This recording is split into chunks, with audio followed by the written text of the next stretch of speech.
Olá, tudo bem com vocês? Eu aqui, Heredi Fernandes, e esta nossa aula é importantíssima sobre a Base Nacional Comum Curricular, a famosa BNCC. Nós já vamos começar aqui entendendo alguns pressupostos fundamentais. Trata-se de um documento muito extenso, nós precisamos compreender os principais funcionamentos, as principais partes, organização e alguns tópicos que são fundamentais, são cobrados nos diversos concursos. Então, a primeira coisa que nós vamos entender é o seguinte: o que é essa Base Nacional Comum Curricular, a BNCC?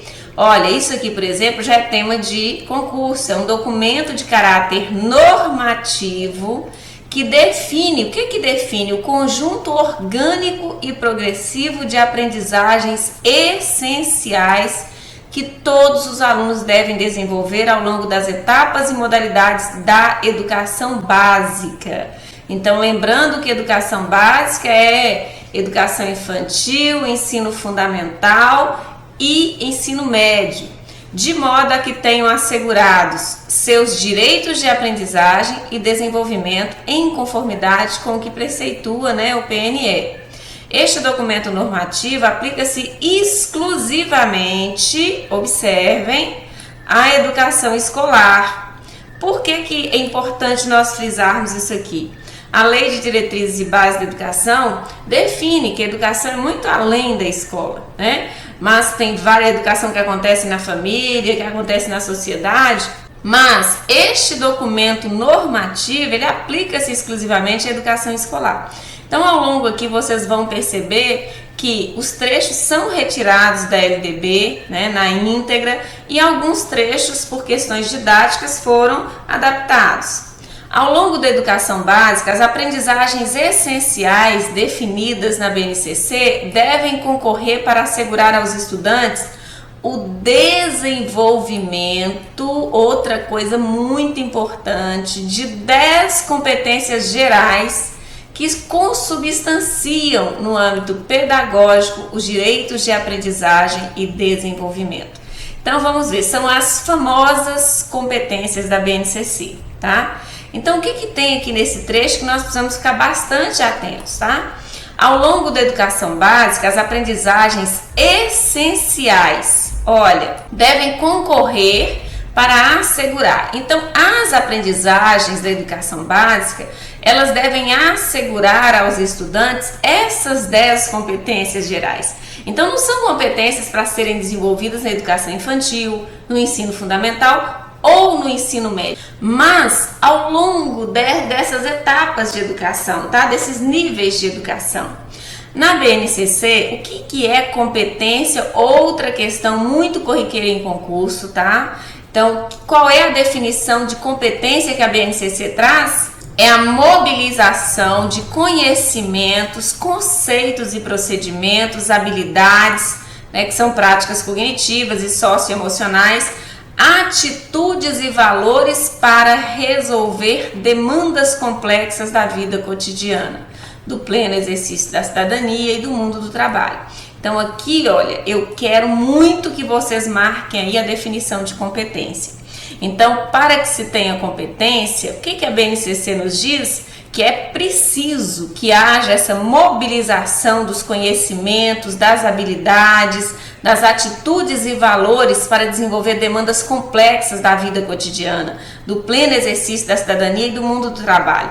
Então, não é só você ter habilidade, tá? Você precisa mobilizar essa habilidade, mobilizar em termos de ter atitude, de associar valores e resolver de forma prática as demandas que a vida cotidiana impõe.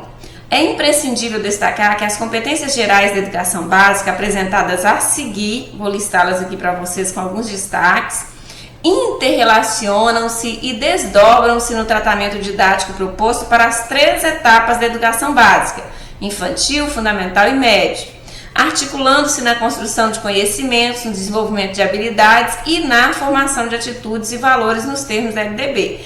Então, as competências fazem o quê? Um somatório de todo esse conjunto de aprendizagem, que foi construída ao longo das 3 etapas.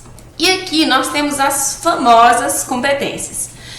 Eu quero pontuar para vocês assim, eu dividi em 2 blocos, aqui nós temos as 5 primeiras. Eu, Heredi, gosto de pegar o trecho da legislação, especialmente quando é concurso, e de falar para vocês assim, olha, do próprio texto da legislação, destaque algumas palavras-chave para vocês memorizarem, mas entenda que a habilidade ela foi descrita no documento assim. Então vamos lá, valorizar e utilizar os conhecimentos historicamente construídos sobre o mundo físico, social, cultural e digital. Então essa competência de número 1 é muito importante. Os alunos aprenderam várias coisas sobre diversidade cultural. Então olha só, nós falamos muito em direitos humanos, na educação para os direitos humanos. Então, o aluno, para falar assim, olha, a competência 1 está ok, ele conseguiu desenvolver essa competência, ele tem que saber valorizar e utilizar os conhecimentos historicamente construídos sobre o mundo físico, o mundo social, cultural e digital. Como? Para que ele vai valorizar e utilizar? Para entender e explicar a realidade, continuar aprendendo e colaborar para a construção de uma sociedade justa, democrática e inclusiva. Essa é a competência de número 1, que está muito associada à palavra conhecimentos. E aí nós temos a competência de número 2, que está também muito associada aqui, né, a essa curiosidade intelectual. O que traz? Exercitar a curiosidade intelectual e recorrer à abordagem própria das ciências, incluindo a investigação, a reflexão, a análise crítica, a imaginação e a criatividade. Então, olha só, o aluno, ele desenvolveu várias habilidades intelectuais. Agora ele vai exercitar a curiosidade intelectual dele e vai recorrer as abordagens que foram vistas lá nas ciências, né? Tratando de investigação, a reflexão, a análise crítica, a imaginação, a criatividade. Para quê? Para investigar causas e elaborar e testar hipóteses, para formular e resolver problemas e criar soluções, inclusive tecnológicas, com base nos conhecimentos das diferentes áreas. Então, olha, a pesquisa científica, para investigar causas. Então, se vocês observarem, investigar causas, elaborar e testar hipóteses, formular e resolver problemas, é quase um método científico descrito aqui. Então, se ele aprendeu a pesquisar, então está no momento de colocar em prática.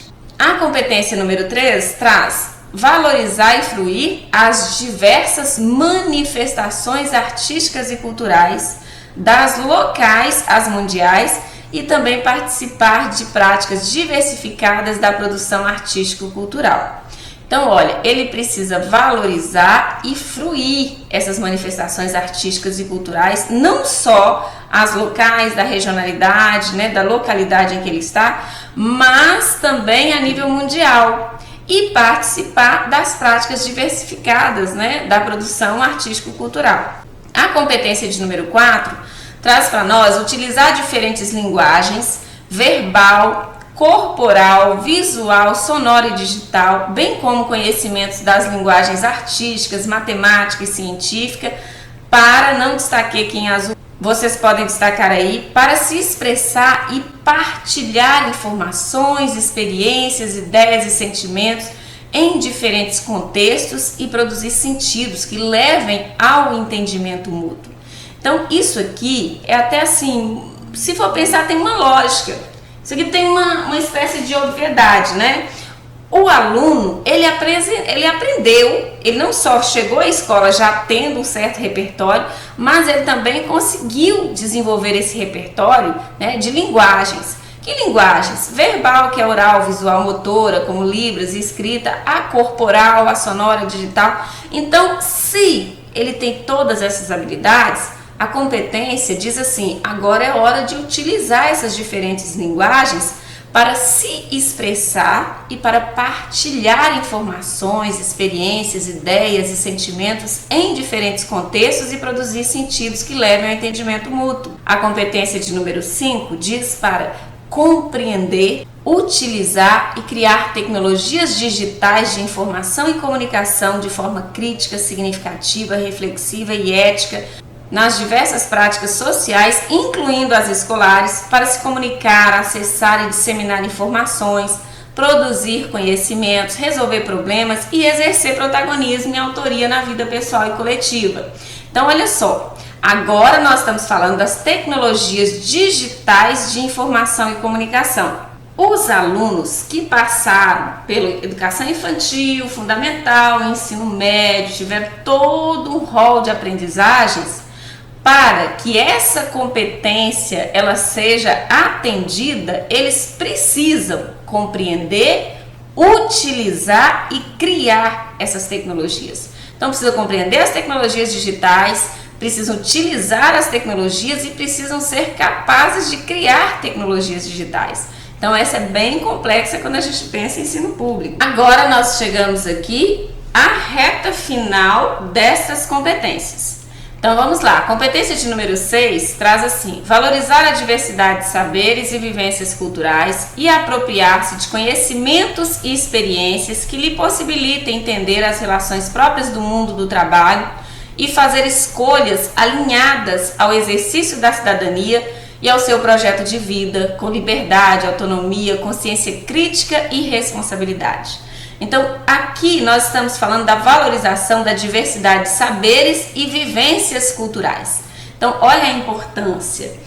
Que saberes são esses? Nós falamos muito da educação inclusiva, nós falamos muito da educação étnico-racial, nós falamos da educação voltada para a valorização dos direitos humanos. Agora, esses alunos, eles precisam valorizar, eles precisam apropriar-se de conhecimentos e experiências que lhe possibilitem entender as relações próprias do mundo do trabalho e fazer escolhas alinhadas ao exercício da cidadania e ao seu projeto de vida. Então, é um grau de maturidade muito importante associado aí à diversidade de saberes e vivências culturais. Essa de número 7, cujo eixo central é a argumentação. A competência o aluno demonstra quando ele denota saber argumentar com base em fatos, dados e informações confiáveis, tá? Isso é importante. Para que ele vai argumentar com base nisso? Para formular, negociar e defender ideias, pontos de vista e decisões comuns que respeitem e promovam os direitos humanos, a consciência socioambiental e o consumo responsável em âmbito local, regional e global, com um posicionamento ético em relação ao cuidado de si mesmo, dos outros e do planeta. Então vejam, a argumentação aqui, ela está muito a favor da cidadania. É uma argumentação que denota a capacidade de protagonismo, de ser cidadão que cada aluno deve ter. A competência de número 8, ela traz para nós o conhecer-se como eixo central, apreciar-se e cuidar de sua saúde física e emocional, compreendendo-se na diversidade humana e reconhecendo suas emoções e as dos outros, com autocrítica e capacidade para lidar com elas. Então, olha que interessante, eu costumo dizer que essas 10 competências, elas foram assim muito bem pensadas. Elas cuidam desde aquela capacidade de agir socialmente, tecnicamente, ou para o mundo do trabalho, ou de forma dialogada, mas ela também não esquece da individualidade. Então, esse conhecer-se, apreciar-se, cuidar de sua saúde física e emocional denota isso. A competência de número 9 traz para nós o exercitar a empatia, o diálogo, a resolução de conflitos e a cooperação, fazendo-se respeitar e promovendo o respeito ao outro e aos direitos humanos, com acolhimento e valorização da diversidade de indivíduos e de grupos sociais, seus saberes, identidades, culturas e potencialidades, sem preconceitos de qualquer natureza. Então, olha, aqui, embora em algumas eu não tenha destacado em azul, mas a gente percebe a finalidade. Então, vai exercitar a empatia para quê? Olha só, para fazer-se respeitar e promover o respeito ao outro e aos direitos humanos. Então, aqui a gente percebe que tem o texto e tem também a finalidade acoplada, a cada uma dessas competências. A última, que é a nossa competência de número 10, traz assim: agir pessoal e coletivamente, com autonomia, responsabilidade, flexibilidade, resiliência e determinação, tomando decisões com base em princípios éticos, democráticos, inclusivos, sustentáveis e solidários. Então, o aluno que conseguiu desenvolver tudo até aqui, obviamente, ele precisa chegar nessa 10ª, que não é a última, porque elas se articulam, ele precisa chegar à condição de agir pessoalmente e coletivamente com autonomia, mas não só com autonomia, mas de forma responsável, de forma flexível, colocando o diálogo como eixo central de suas ações e com princípios éticos, democráticos, inclusivos, sustentáveis e solidários. Sem isso aqui, nós não conseguimos chegar aos objetivos centrais da educação básica. Isso é muito importante. Para fechar essa nossa primeira aula, eu quero fazer um desafio bem breve com vocês. Eu quero que vocês deem uma pausa aí no vídeo e tentem resolver essa questão. São 2 questões. Tentem rapidinho, deem pausa, resolvam e acompanhem a correção aqui comigo na sequência. Essa é uma questão de 2016, aplicada pela Banca Universidade Federal de Goiás, e nós temos assim, foi para a área pedagogo, a Base Nacional Comum Curricular, que está sendo discutida pela sociedade na atualidade, faz referência. Então aqui tem exatamente o conceito da base. O que é essa base? Aqui nós temos algumas chaves que nós não podemos cair em pegadinhas dessa ordem, tá? Está sendo discutida pela sociedade na atualidade e faz referência ao conjunto de normas disciplinares que devem guiar as escolas municipais? Não tem, isso aqui está restringindo. As diretrizes relativas ao que deve ser ensinado aos professores, olha, os programas de formação continuada, então quer dizer que a base é voltada para os professores, ao conjunto de conhecimentos essenciais a que todo estudante brasileiro deve ter acesso, com certeza, tá? Não é só rede pública, é rede pública, estadual, municipal, distrital, particular, é a que todo estudante brasileiro deve ter acesso. Ao comportamento que deve ser assumido pelos professores nas escolas brasileiras, jamais. Então nós temos aí nosso gabarito, que é a letra C. Vamos mais uma? Agora nós temos a questão de 2019, tem aí da Banca Fundatec. Isso aqui foi para especialista em educação, orientador educacional, Prefeitura de Sapucaia do Sul, no Rio Grande do Sul. Segundo a Base Nacional Comum Curricular, o que é definida ou definido como a mobilização de conhecimentos, conceitos e procedimentos, habilidades, práticas cognitivas e socioemocionais, atitudes e valores para resolver demandas complexas da vida cotidiana, do pleno exercício da cidadania e do mundo do trabalho. Então, o que completa aqui? Só tem uma coisa, gente, que é definida como a mobilização de conhecimentos. Quando que os alunos precisam mobilizar conhecimentos, ou já estão aptos a mobilizar conhecimentos e habilidades para, olha lá, resolver demandas complexas da vida? Quando ele já desenvolveu uma competência. É o que completa isso aqui para nós, beleza? Então, foco nas 10 competências, porque elas também se desdobram nos vários exercícios. Abraços e até nossa próxima aula.